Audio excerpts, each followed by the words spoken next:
ਆਹ ਦੇਖੋ ਜੀ, ਚਲੋ ਜੀ ਉਹਨਾਂ ਨੇ ਉਹਦੇ ਨਾਲ ਮਸ਼ੀਨ ਲਾਤੀ ਹੈ ਮੂੰਹ ਤੇ ਮੁੰਡੇ ਦੇ, ਜਿਹੜੀ ਦਾੜੀ ਦੂੜੀ ਕੱਟਤੀ ਤੇ ਹੁਣ ਕਟਿੰਗ ਸ਼ੁਰੂ ਕੀਤੀ ਹੈ ਉਹਦੇ ਨਾਲ ਕੈਂਚੀ ਦੇ ਨਾਲ। ਬਕਾਇਦਾ ਤੌਰ ਦੇ ਉੱਤੇ ਉਹਦੇ ਵਾਲ ਵੂਲ ਜਿਹੜੇ ਉਹ ਵੀ ਨਾਲ ਸੈੱਟ ਕਰ ਰਿਹਾ ਤਾਂ ਜਦੋਂ ਸ਼ੇਵ ਕਰਦੇ ਆ ਤੇ ਨਾਲ ਮਾੜੀ ਮੋਟੇ ਜਿਹੜੇ ਵਾਲਾਂ ਦੀ ਸੈਟਿੰਗ ਹੁੰਦੀ ਆ ਉਹ ਵੀ ਕਰ ਜਾਂਦੇ ਆ। ਤੇ ਕੰਘੀ ਕੈਂਚੀ ਦੇ ਨਾਲ ਹੀ ਕੀਤੀ ਜਾ ਰਹੀ ਹੈ। ਤੇ ਅੱਛਾ, ਤੁਹਾਨੂੰ ਮੈਂ ਇੱਕ ਨਾਲ ਨਾਲ ਬਾਹਰ ਦਾ ਮੰਜ਼ਰ ਵੀ ਦਿਖਾ ਦੇਵਾਂ ਕਿ ਇੱਕ ਘਰ ਦੇ ਬਾਹਰ ਬੈਠੇ ਹੋਏ ਆ ਫੱਟੇ ਦੇ ਉੱਤੇ। ਇਹਨਾਂ ਦਾ ਕੰਮ ਇਹ ਹੁੰਦਾ ਜੀ, ਨਿਆਣਿਆਂ ਦੀ ਵੀ ਆ ਕੇ ਇੱਥੇ ਕਟਿੰਗ ਕਰਦੇ ਆ, ਵੱਡਿਆਂ ਦੀ ਵੀ ਕਰਦੇ ਆ ਤੇ ਸ਼ੇਵ ਸ਼ੂਵ ਵੀ ਕਰਦੇ ਆ। ਤੇ ਆ ਤੁਸੀਂ ਦੇਖੋ ਇਹ ਘਰ ਦੇ ਬਾਹਰ ਇਹਨਾਂ ਦਾ ਮੰਜ਼ਰ ਆ, ਨਾਲ ਉਹਨਾਂ ਦਾ ਫਾਟਕ ਲੱਗਿਆ ਹੋਇਆ ਘਰ ਦਾ ਲੱਕੜ ਦਾ, ਜਿੱਥੇ ਇਹ ਬੈਠੇ ਹੋਏ ਆ। ਤੇ ਇੱਦਾਂ ਹੀ ਇਹਨਾਂ ਨੇ ਕਰਨਾ, ਇੱਥੋਂ ਇੱਕ ਘਰੋਂ ਕਰਨੀ ਆ, ਫਿਰ ਦੂਜੇ ਵੱਲ ਚਲ ਜਾਣਾ, ਫਿਰ ਤੀਜੇ ਵੱਲ ਚਲੇ ਜਾਣਾ, ਤੇ ਨਾਲ ਕਰਦੇ ਕਰਦੇ ਇਹਨਾਂ ਨੇ ਪੂਰਾ ਪਿੰਡ ਜਿਹੜਾ ਗਾ ਦੇਣਾ ਤੇ ਫਿਰ ਵਾਪਸ ਚਲੇ ਜਾਣਾ। ਇਹ ਹੁਣ ਹਲੇ ਕਟਿੰਗ ਹੋ ਰਹੀ ਹੈ, ਬਾਅਦ ਚ ਇਹਨਾਂ ਦਾ ਉਸਤਰਾ ਵੀ ਆ ਤੇ ਦੂਜੀਆਂ ਸ਼ਾਮਾਂ ਵੀ, ਉਹ ਤੁਹਾਨੂੰ ਮੈਂ ਦਿਖਾ ਦਿੰਦਾ। ਉਸਤਰਾ ਵੀ ਮੇਰੇ ਖਿਆਲ ਇਹਦੀਆਂ ਕਲਮਾਂ ਕੁਲਮਾਂ ਤੇ ਬਣਾਉਣਗੇ ਮੁੰਡੇ ਦੀਆਂ, ਉਹ ਵੀ ਦੇਖਾਂਗੇ। ਤੁਹਾਨੂੰ ਪਹਿਲੇ ਜ਼ਰਾ ਇਹਨਾਂ ਦਾ ਸਮਾਨ ਮੈਂ ਦਿਖਾ ਲਾਂ। ਦੇਖੋ ਜੀ, ਇਹ ਹੈ ਰਾਜਾ ਸਾਹਿਬ ਦਾ ਸਮਾਨ, ਪੂਰਾ ਸਮਾਨ ਇਹਨਾਂ ਨੇ ਰੱਖਿਆ ਹੋਇਆ ਇੱਥੇ। ਆਹ ਸ਼ੇਵ ਦਾ ਸਮਾਨ ਤੁਸੀਂ ਦੇਖ ਸਕਦੇ ਹੋ। ਪਾਣੀ ਵੀ ਇਹਨਾਂ ਦੇ ਕੋਲ ਹਰ ਟਾਈਮ ਨਾਲ ਹੁੰਦਾ, ਛੋਟੀ ਜਿਹੀ ਬਾਲਟੀ ਦੇ ਵਿੱਚ, ਜਿਸ 'ਚ ਇਹਨਾਂ ਨੇ ਪਾਣੀ ਕੱਢਣਾ, ਮੂੰਹ ਗਿੱਲਾ ਕਰਨਾ। ਤੇ ਅੱਛਾ, ਸ਼ੇਵ ਇਹ ਹਾਲੇ ਵੀ ਪੁਰਾਣੇ ਅੰਦਾਜ਼ ਕਰਦੇ ਆ। ਬੁਰਸ਼ ਹੈ ਜੀ ਸ਼ੇਵ ਵਾਲਾ, ਕਿਸੇ ਦੀ ਇੱਥੇ ਸ਼ੇਵ ਕਰਨਗੇ ਤੇ ਉਹ ਵੀ ਆਪਾਂ ਦੇਖਦੇ ਹਾਂ।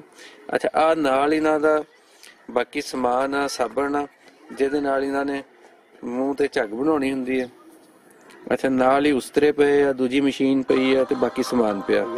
ਚਲੋ ਦੇਖੋ ਜੀ, ਇਹ ਹੁਣ ਇਹਨਾਂ ਨੇ ਆਪਣਾ ਦੇਸੀ ਉਸਤਰਾ ਕੱਢ ਲਿਆ ਵਾ। ਅੱਛਾ, ਇਹ 'ਚ ਬਲੇਡ ਨਹੀਂ ਲੱਗਦੇ ਹੁੰਦੇ, ਇਹਨੂੰ ਉਦਾਂ ਹੀ ਤੇਜ਼ ਕਰਦੇ ਹੁੰਦੇ ਆ। ਅੱਛਾ, ਉਹਦੇ ਨਾਲ ਇਹਨਾਂ ਨੇ ਮੁੰਡੇ ਦੀਆਂ ਕਲਮਾਂ ਬਣਾਉਣੀਆਂ ਸ਼ੁਰੂ ਕਰ ਦਿੱਤੀਆਂ। ਆਹ ਦੇਖੋ ਜੀ ਤੁਸੀਂ, ਅਮੂਮਨ ਹੁਣ ਤੇ ਰਿਵਾਜ ਆ ਗਿਆ ਸ਼ਹਿਰਾਂ 'ਚ ਕਿ ਜਾਂ ਤੇ ਉਹ ਰੇਜ਼ਰ ਇਸਤੇਮਾਲ ਕਰਦੇ ਆ ਜਾਂ ਮਸ਼ੀਨ ਲਾ ਦਿੱਤੀ ਜਾਂਦੀ, ਪਰ ਇੱਥੇ ਹੱਲੇ ਵੀ ਜਿਹੜੀਆਂ ਉਹ ਕਲਮਾਂ ਸੈੱਟ ਕਰਨੀਆਂ ਤੇ ਧੌਣਾ ਜਿਹੜੀ ਉਹਦੇ ਉੱਤੇ ਉਹਨਾਂ ਨੇ ਉਸ ਤਰ੍ਹਾਂ ਹੀ ਫੇਰਨਾ। ਇੱਦਾਂ ਦੇ ਰਿਵਾਜ ਜਿਹੜੇ ਇੱਦਾਂ ਦੇ ਮੰਜ਼ਰ ਹੈ ਸਾਨੂੰ ਚੱਕਾਂ 'ਚ ਲੱਭ ਪੈਂਦੇ ਆ, ਸ਼ਹਿਰਾਂ 'ਚ ਹੁਣ ਬਹੁਤ ਘੱਟ ਲੱਭਦੀਆਂ ਇੱਦਾਂ ਦੀਆਂ ਛਾਵਾਂ। ਤੇ ਬੜਾ ਇੱਕ ਰਵਾਇਤੀ ਜਿਹਾ ਕਲਚਰ ਆ ਜੀ ਪੰਜਾਬ ਦਾ, ਕਿ ਜਿਹੜਾ ਹੈ ਇਹ ਆ ਕੇ ਬਾਰਬਰਸ ਨੇ, ਹਜਾਮਾਂ ਨੇ, ਨਈਆਂ ਨੇ ਘਰ ਆ ਕੇ ਕੰਮ ਕਰਨਾ ਹੁੰਦਾ। ਤੇ ਰਾਜਾ ਸਾਹਿਬ ਵੀ ਇੱਥੇ ਆ ਕੇ ਲੱਗੇ ਹੋਏ ਆ। ਉੱਦਾਂ ਦੀ ਵਿਆਹ ਸ਼ਾਦੀ ਦੇ ਮੌਕੇ ਤੇ ਲਾਜ਼ਮੀ ਤੌਰ ਤੇ ਇੱਕ ਜਿਹੜਾ ਰਾਜਾ ਉਹ ਜ਼ਰੂਰ ਹੁੰਦਾ ਸੀਗਾ, ਜਿਹਨੇ ਆ ਕੇ ਘਰ ਦੇ ਵਿੱਚ ਇਹ ਕੰਮ ਕਰਕੇ ਜਾਣਾ। ਤੇ ਉੱਦਾਂ ਵੀ ਹਫ਼ਤਾਵਾਰ ਆਉਂਦੇ ਰਹਿੰਦੇ ਆ ਤੇ ਕਰਦੇ ਰਹਿੰਦੇ ਆ।